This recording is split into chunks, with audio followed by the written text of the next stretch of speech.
Good afternoon and welcome to your keynote presentation for today, Unraveling the Restless River.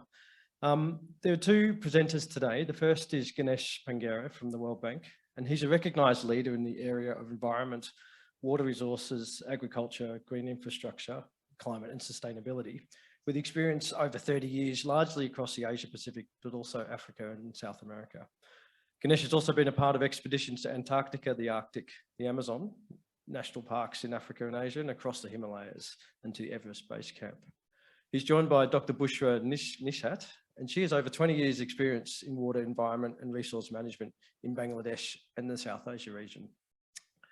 Dr. Nishat's background is in environmental sciences and mathematical modelling, coupled with involvement in socio-political dialogue, and it gives her a uniquely integrated understanding of the complexities in natural resource management within the region. So this presentation comes to you from the back of a collaboration that developed the 2021 report, The Restless River, the Yarlung Tsangpo-Siang-Brahmaputra-Jamuna. And this report is the first attempt at documenting the Brahmaputra as a one river system and presenting a multi-layered holistic perspective of the entire river system or basin from the perspective of the four countries. The report portrays interlinkages between those living within the countries that share the river system, even though they are divided by the international borders, that they are tightly connected through the basin's water resources. So please enjoy your presentation for today, and there's Q&A after this as well.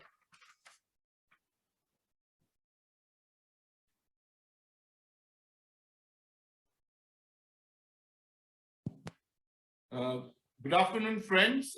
It's a great pleasure for Bushra and I to be a part of the annual Partners Workshop for the Australian Water Partnership.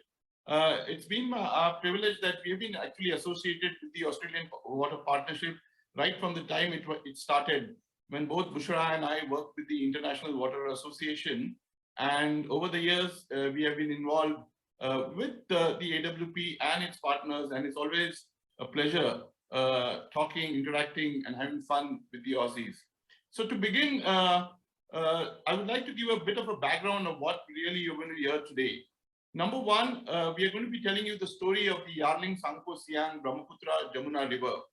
You will ask, why is it so important? To just get your thoughts up and the excitement, this is a river which really not many know about.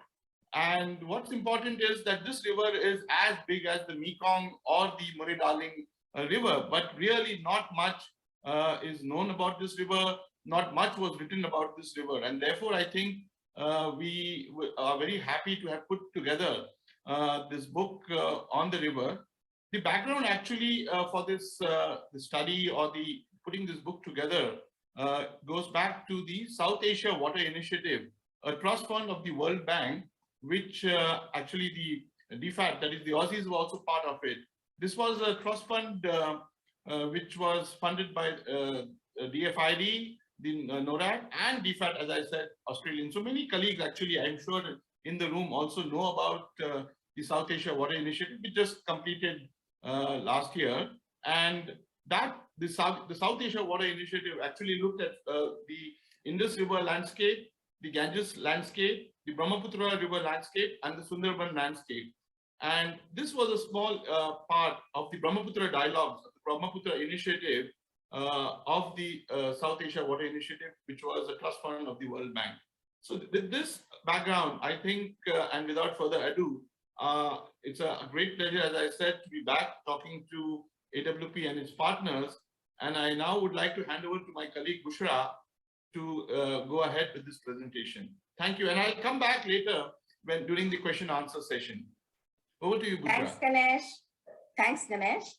Good afternoon, everyone. My name is Bushra Nishat, and it was a pleasure to work with Ganesh and his team on this amazing book, The Restless River. And actually, I learned a lot while we were working on this book. And today we're going to tell the story of this book. So as you can see, so it's a huge name, Yarlung Tsangpo-Siang-Brahmaputra-Jamuna, and I'll tell you the story of the name a little down the presentation.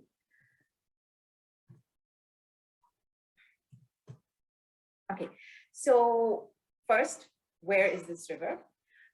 So here you are in Australia, and I want to take you a few thousand kilometers to the north in Asia, and here I'm sitting here in Bangladesh, and Ganesh is sitting in here in India actually. And so the Yarlung Tsangpo-Siang-Brahmaputra-Jamuna basin is actually spread across 4 countries: China, Bhutan, India, and Bangladesh. But the main channel, it goes across the 3 countries: China, India, and Bangladesh. So it originates here at the Yangtze Glacier in Tibet, which is around 5,300 meters above sea level, and then flows through Tibet. And here it's call it the Great Bend, and it all of a sudden turns westward and flows through India over the floodplains in Assam, and then into Bangladesh. And here in Bangladesh, the river joins the Ganga and the Meghna, becoming, many people know, the GBM, and then it falls into the Bay of Bengal just south of Bangladesh.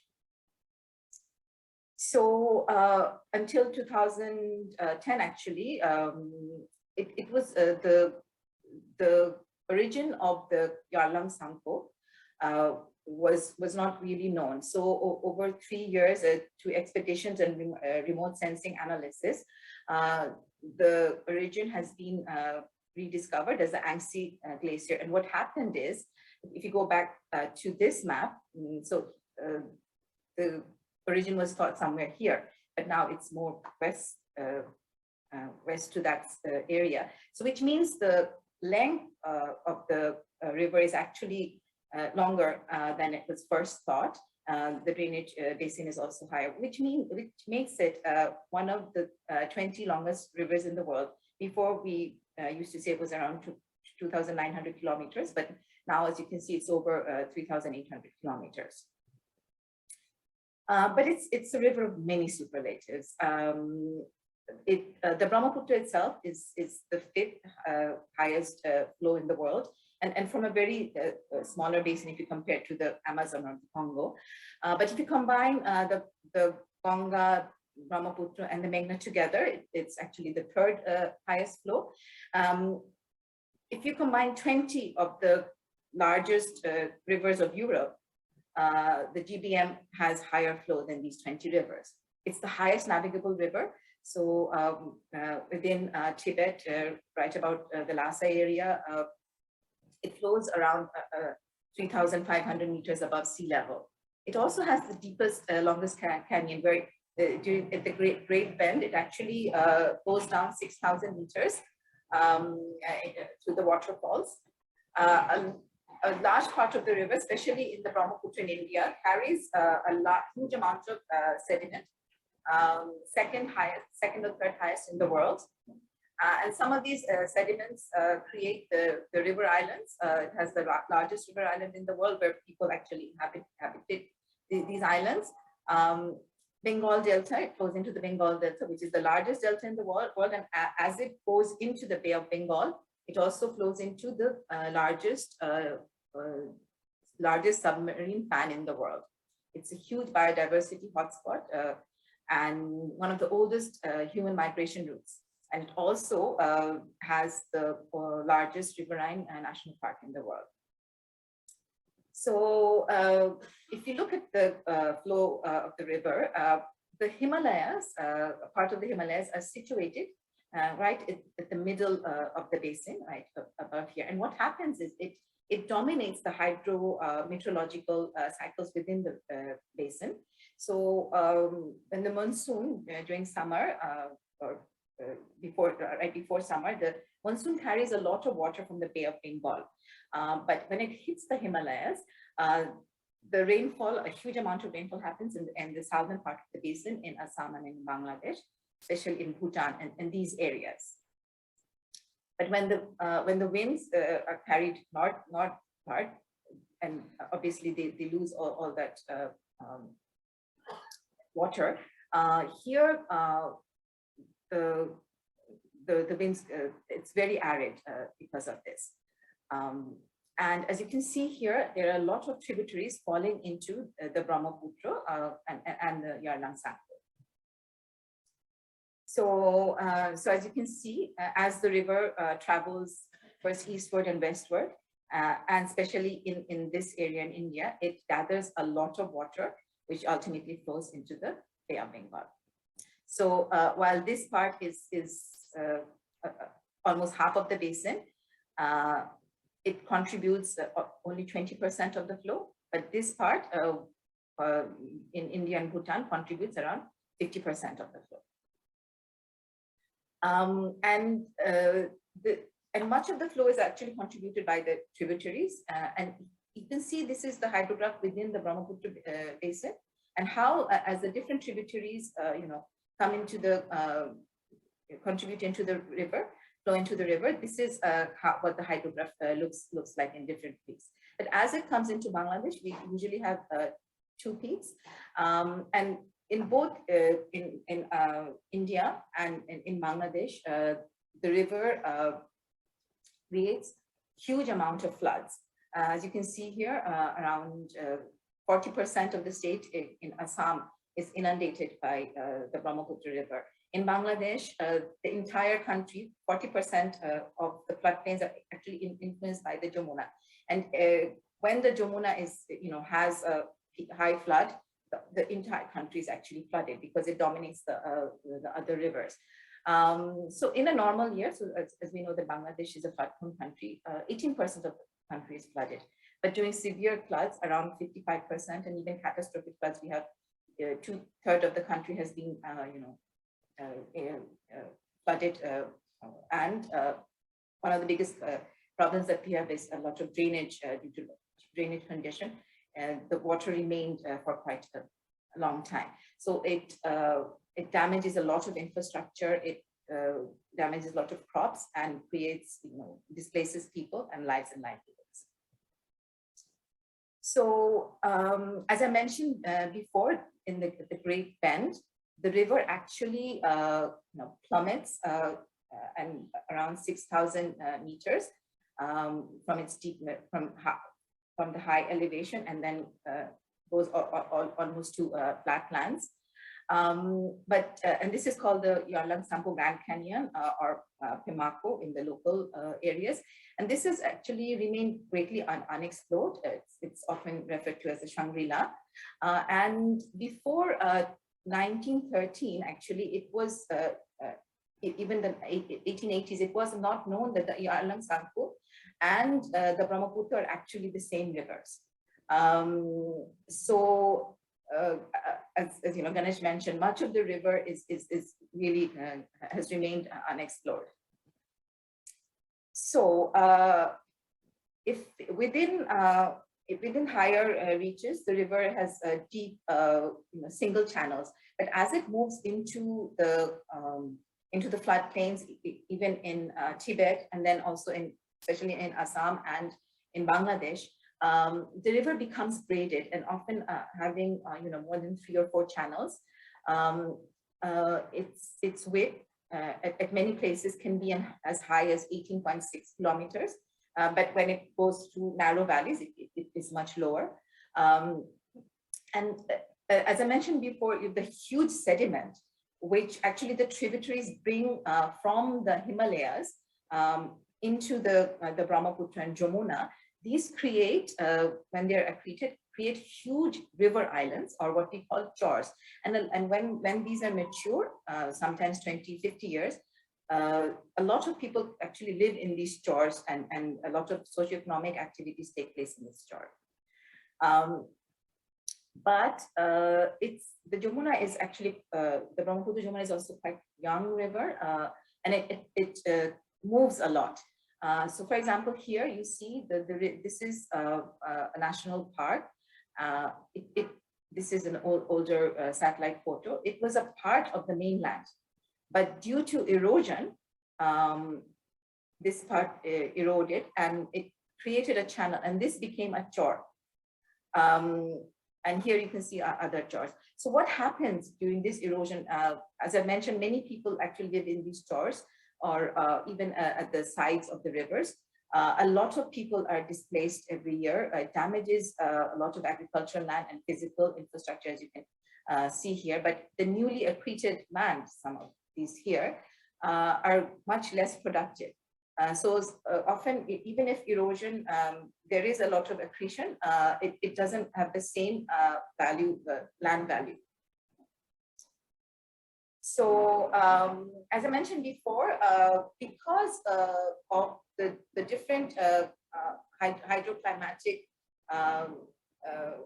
sub-basins, there's a huge amount of biodiversity in the region. From the high altitude Tibetan Plateau, which is very dry, where you have drought-resistant shrubs and grasses, to amazing forests at the lower altitude, and then also the wetlands and the floodplains are home to a huge amount of diverse species of plants and animals. And I'll just highlight a few. So for example, the rhino has been a conservation success story in Assam. From only 100 years ago, there are right now 2,650 rhinos. But unfortunately, there are, that's one of the success stories. But here we see a lot of species which are quite endangered. For example, the white-bellied heron. There are only 10 breeding species left in Bhutan, in the world. The white-winged duck, and then gharial is a small fish-eating crocodile, which is also becoming extinct. And then, of course, there's the amazing Gangetic dolphin. The river impacts the population. A huge amount of people, diverse amount of population live in the basin. And they are all dependent on the tributaries and the main channel of the river, because most of it is, agriculture based. In the Yarlung Tsangpo, it's mostly cattle, yak, and barley. But now, as we go into the floodplains, it's mostly wet rice cultivation, which is in a lot of it is dependent on actually on groundwater also, especially in the Jamuna basin, which has the largest irrigated cultivation system in the world. Groundwater-based cultivation system. But in the hilly regions, we have what we call jhumchash, or shifting cultivation. And jhumchash was actually considered damaging to the forest system, but it is actually based on indigenous practices where the farmers actually they have cycles, and they move a plot every it's a slash and burn, and every year, every second or third year, the plots are moved to conserve the soil nutrients. And much of the work is done by actually the indigenous women of this region. Also, interestingly, this is one of the biggest tea industries within India, and it's around 172 years old. It was actually started by the British, but now it employs a large amount of people within the region, in Assam, but also mainly in Assam, but also in Bangladesh.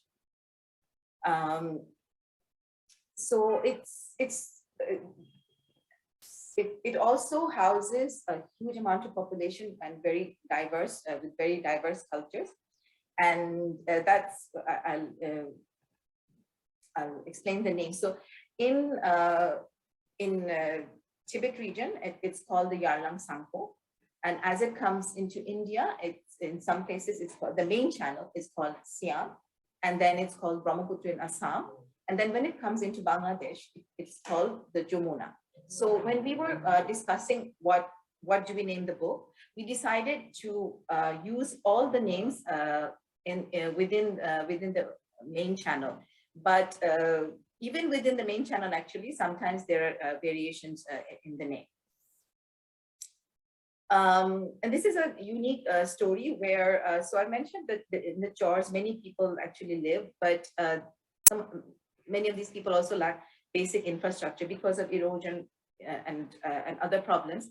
The government, the infrastructure there is not so well developed. And here you see hospital boats both in Bangladesh and India, and then who provide some of the basic services, medical services, and there are also school boats, which especially during the monsoon, so the children can actually go to school.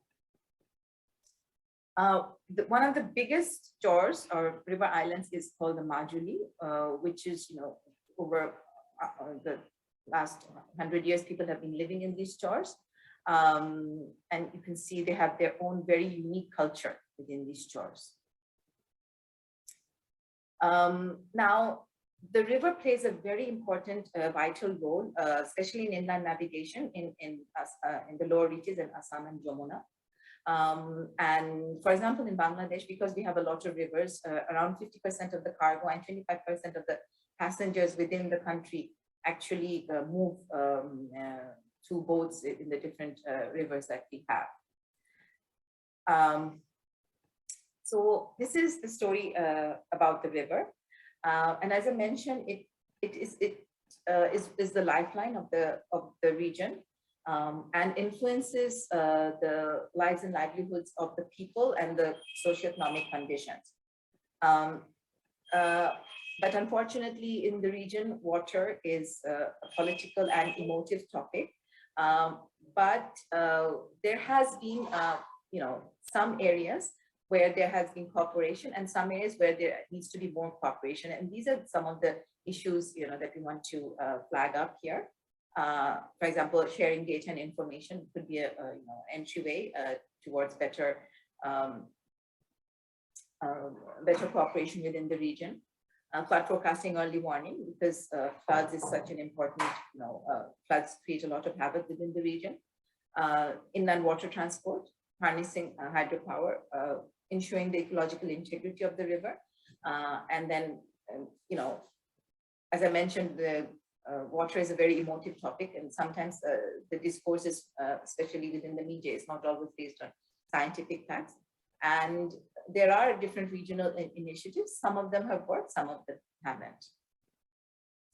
So actually during monsoon, China shares data with India, India shares data with Bangladesh. So there has been cooperation in this. And as you can see here, that China has shared monsoon level data with the Brahmaputra. But again, it's focused on monsoon, on flood season, what happens during the dry season, how much water is extracted from the river. This data is still not shared between the countries. And for example, in Bangladesh, we have really good flood forecasting systems, but since only 8% of the basin is within Bangladesh, we needed a lot of upstream data. And what we did is we used satellite data to produce our basin level modeling. So there's a lot of satellite data out there, a lot of secondary data out there, which we can actually tap into. But if we can, work together, the 4 countries can work together, there would be actually a uniform data collection system. And it would also create, a lot of trust building within the 4 countries. Flood forecasting, joint flood forecasting and early warning systems can be something that we can do together. And here I'd like to share a story where there was a huge mudslide. There was a huge slide in China, and the flood was supposed to reach Assam in around 2 days. So what happened is when the Indian authorities were notified, they immediately also did their own, modeling to find out how much water will come into the country, and a lot of lives were saved because people were evacuated. So this is an example of how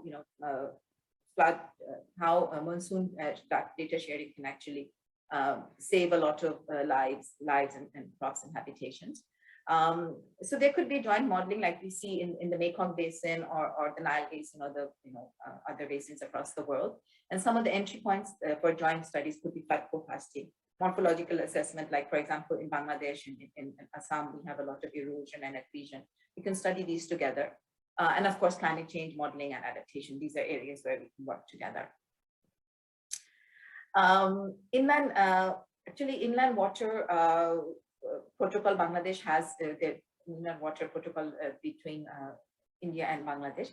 So if you see, this is Bangladesh is surrounded by eastern part of India, and the only land access is through here. We have this protocol where from Kolkata, the route comes into Bangladesh and then goes all the way up to Assam, and also here in Meghalaya. This was signed in 1972, and this is, you can say that this is one of the success stories of cooperation within the basin. And actually, Bhutan has also, which is a landlocked country, has also used this route using the road network here, and then also the river network, and it's gained access to the ports in Bangladesh and India. So, another area of cooperation has been that India has helped dredge the Jamuna within Bangladesh, so that it can, the river itself remains navigable throughout the year. The area, because the large part of the Himalayas are within the Brahmaputra, there is a lot of hydropower potential, which has remained untapped. But it can also create regional mutual benefits within the countries. For example, Bhutan actually already exports hydropower to India, and it has created a lot of revenue for Bhutanese people. And there are possibilities of inclusion of Bangladesh, as Bangladesh is already allowing electricity network to go through Bangladesh, connecting West Bengal and the eastern side of India. The ecological integrity, because fish, gharials, dolphins, they don't maintain political boundaries. So initially, we can actually do data collection, biodiversity assessment, aquatic biodiversity assessment. These are areas collaboration hasn't started yet, but I think these are areas where we can actually collaborate together and work together to research on ecological value and role of the river, so that we can maintain the ecological integrity of the river. And just before you saw the slide on hydropower, but when we're talking about the hydropower, we have to maintain e-flows, environmental flows for the rivers, so to maintain the different pulses and the water coming into the aquatic ecosystems. So these studies actually we can do together. It will create a lot of trust building and within this region. Since water is such an emotive topic, for example, only 20% of the flow comes from Yarlung Tsangpo, yet we see in the papers there's journalists are saying when a large amount of water is going to be extracted from the Yarlung Tsangpo, it's going to create a lot of it's going to create a lot of problems within Assam. So if we base these discussions on scientific facts, and even in Bangladesh, for example, sometimes a flood occurs, we also blame our neighboring country, or if there's very low flows in the river, we also blame our neighboring country. So here, what we need to do is, if you can do these joint modeling exercises, joint data sharing, especially in the dry season, we will be able to base the discussions on scientific facts, and which will lead to better regional cooperation within the region. So as I mentioned, we do have a lot of regional initiatives. SARC is the South Asia Association for Regional Cooperation, which includes 8 countries in the region. But this hasn't been able to play a very important role, and water has not even been mentioned in SARC. But the Bangladesh, Bhutan, India, Nepal BBIN initiative, it's based on trade and connectivity, and it's actually something that is working quite well. And under this BBI initiative, actually, Bhutan was, is being able to use the road network and the waterways of Bangladesh. BIMSTEC is about the Bay of Bengal. It's also about trade and connectivity. And Bangladesh, China, India, Myanmar forum. This is also a forum between 4 countries. Although initially this was also doing quite well, but through meetings. But this is also, also say it's not working so well right now. So right now within the region, the BBI initiative seems to be working quite well. So, so this is the last slide presentation. What did we try to do here? As Ganesh mentioned before, the river has named, there are not so much, you won't find so much documents on the river. And even if you do, they're all based on the different countries or on different, for example, biodiversity within India, but then biodiversity within the entire channel. These kind of stories have not been told. So what we wanted to do is break down these barriers and examine the river from the perspectives of the different riparians of the 4 countries, but also of the different issues and the different contributions of the river. And we have around 90 contributions within this book from people from the 4 countries, but also outside of 4 countries. And when regional cooperation is very important, but we need to strike the right balance between national and regional interests. So focusing on hydrodiplomacy and providing enabling conditions, for example, data sharing, joint modeling. These are areas where we can work together. So making sure we find areas of mutual interest. For example, hydropower, inland navigation, these are flood forecasting, so that within the region there's a less pride and prejudice and more sense and sensibility. So I will end with the picture of the Restless River, the book that we developed here, and you can download it from this link that we provided. So thank you, everyone.